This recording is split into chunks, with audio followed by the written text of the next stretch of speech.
we traveled south to Colorado Springs. It's a city that's smaller than Denver, but still rich in its own history. And inside this building, one woman works to preserve a very special part of that history. One room. This room itself, it's over 100 years old. One woman. I just took off. One mission. I reach out, and I've been reaching out. Candace McKnight has been on that mission for a long time. I guess it all started with me back in '97. First interested in her own family tree, she branched out teaching African Americans genealogy. Felt like it was my journey, that I had to do this. Now, instead of telling the history of one family, she helps tell the history of an entire people. When blacks first came here in the 1800s. Some would call them the invisible people. This book called Invisible People of the Pikes Peak Region. All of the stories find a home here. We are the only Black historical and genealogical society combined in the state of Colorado. The old Buena Vista School This was a classroom. Is once again a place to learn about Colorado Springs' first black police officer. Was Horace Shelby. The nightclub owner who stood up to segregation. Her motto was, everybody welcome? And the man who infiltrated the Klan. Matter of fact, I got his book. For decades, Candace collected history until she had enough to fill up a room where everyone could see it. We need to be represented in some type of way.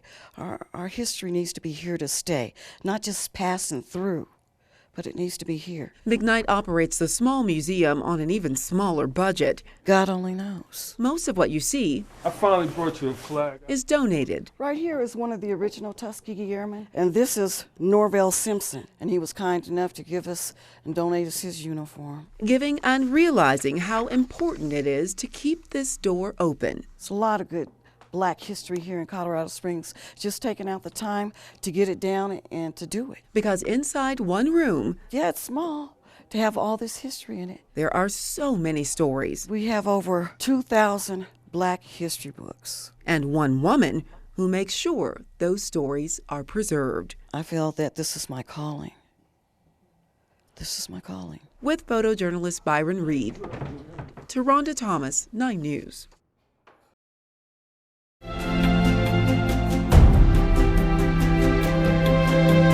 It's rich in flavor, but also rich in history, soul food. And at places like Corface Cafe here, you'll find those recipes go hand in hand with stories.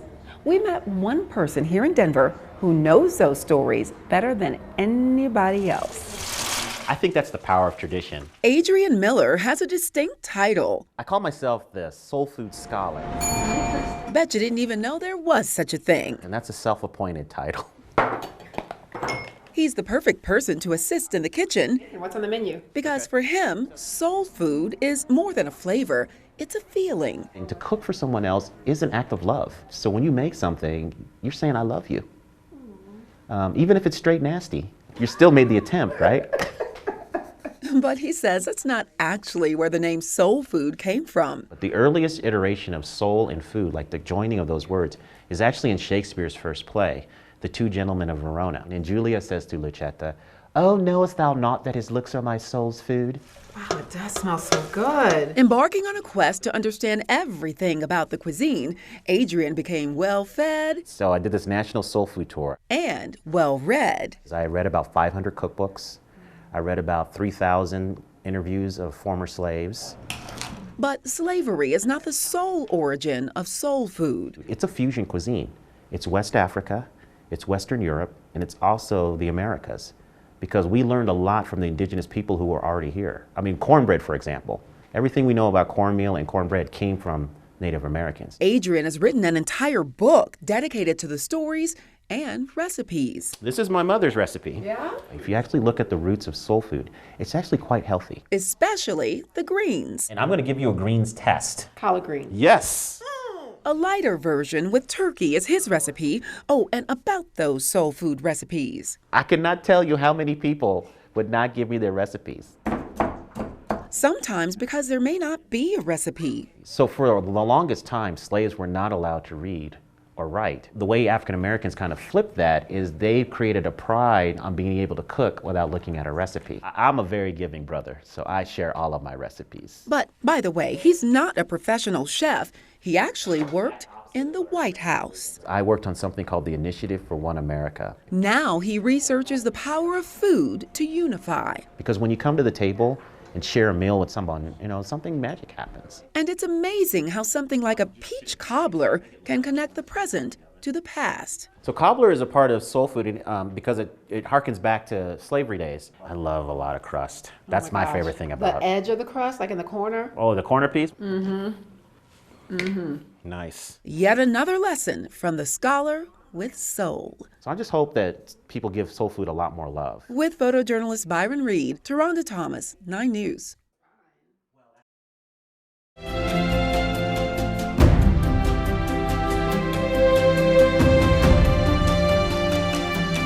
A few months ago, the nation's attention was focused on the University of Missouri after protests broke out based on race relations.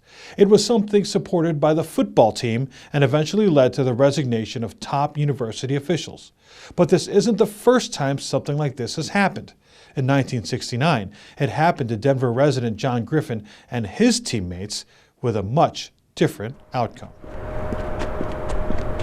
Pride is the centerpiece of any football program. And what attracted me to the University of Wyoming, I'm a city kid that loves the country. In 1969, there was a test of pride for 14 men. This is a football ring. Including John Griffin. That brings back great memories, actually. Griffin was part of a University of Wyoming team. That's Ron Hill, that's me. Ranked 12th in the country. So it was sort of like the funny joke was the Ron and John show. But what happened on the field is not what defined this season. It was pride, in the form of a decision that Griffin says defined him as a man. We made a decision based on what we thought was right. The team's 14 black players wanted to wear armbands during their game against Brigham Young University because at the time, the Mormon Church did not allow black clergy. It was a simple thing to wear an armband. Griffin says they approached Coach Lloyd Eaton the night before the game, wearing the armbands, to ask for permission. And he walked in with the other coaches, and within 5 minutes, we were off the football team. And I'll never forget those words, gentlemen, you are no longer Wyoming Cowboys. We sat there in silence and we all looked around, what? And that was it. I was actually a junior in college, and I was a student assistant in sports information at the time. Kevin McKinney still works at Wyoming in external relations. We all say now, well, how could that possibly happen? But in that day and time, the coach was the man and everything was uniform. Pride. We hadn't done anything other than wore our armbands to a meeting with him, which in his eyes, that was a show of defiance. McKinney says this polarized the campus. People were extremely upset at what it was doing to the program and what was going to happen to Cowboy football, not what was going to happen to those 14 guys. The 12th ranked team in the nation started to lose regularly. Protesters around the nation targeted Wyoming, and these players became to be known as the Black 14. It was to be a year to remember at the University of Wyoming. A turning point in school history, the beginning of a dark time, McKinney says, for Wyoming football. Wyoming was off limits to black players. Black student athletes were not going to come here. And we had a real hard time with that. Then this campus went into an evolution, one that's still happening today, according to University President Dick McGinnity, who just launched efforts in diversity strategic planning. Human nature changes very, very slowly. It takes generations. When football and protests once again mixed this past fall at the University of Missouri, Griffin says it felt like 1969 again, except much different. I mean, look what happened at the University of Missouri a month or so ago, where the black athletes rose up to in sympathy with the student body. We didn't support them like they should have been supported. Missouri did, and a president resigned over it. Now the Black 14 are celebrated for their strength. remembered through a sculpture in the student commons. While it was very difficult for those 14 kids, I think they could look back and say, you know what, we did make a difference. Griffin and a teammate were recently honored at an official university president's dinner. The reception and the respect for those individuals was quite remarkable, I just have to say. We got a standing ovation. Talking about a surreal moment in time. That was a surreal moment in time for us. Surreal because the program that once kicked them out And it was that acceptance, you know, you accepted back. now calls the Black 14 an example of strength the university is proud of.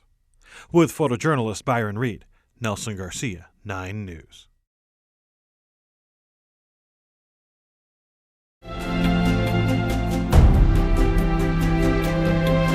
At schools across the country this month, students will likely hear some stories they've heard before. Stories of African American men and women who have made history. But what if those students thought about making that history themselves? We met a man who's helping to spread the message about the future of Black history. Share your stuff. Sure, he teaches, but he's not a teacher. There are just more avenues that are available to you. So make sure you start to explore them. Chet Sisk also knows a lot about history, I will say this. but he's quite the opposite of an historian. I'm a social futurist. A concept focused on looking at the possibilities, not just the past. During Black History Month, we'll talk about Frederick Douglass, Martin Luther King, and those kinds of things. But the real key is, are we developing levels of vision? That is, who are we going forward? It's the question that's led to another way to look at the month of February. There's this movement out in the country now, it's called Black Future Month. And Sisk is part of that movement. As an inspirational speaker, life coach, and author, he travels around the world sharing the message that everyone has the opportunity to do great things. Okay. This is above and beyond. Promo videos help spread the message of Black Future Month, sharing stories of African Americans who are doing great things now, letting kids know they can do it too. It's about what kind of person do you want to be? Comparing themselves to modern-day difference makers who are tangible and tweetable. People like astrophysicist Neil deGrasse Tyson, who links to another figure in Black history. I would equate him with Malcolm X. And it may seem like a strange pairing, but what Malcolm X did was that he had this giant, bigger view of how the world operated, and he kept pushing that. Pushing forward the achievements of those who made history. We do stand on the shoulders of great people, but I would imagine those great people are asking, okay, what are you doing with that? Maybe that's a question these students can answer, realizing their power to control their futures. We're just saying, this is your future, and it's more than just what career are you going to go into, but more about what kind of person will you be going forward in a world that demands the greatest of you. With photojournalist Byron Reed, Taronda Thomas, 9 News.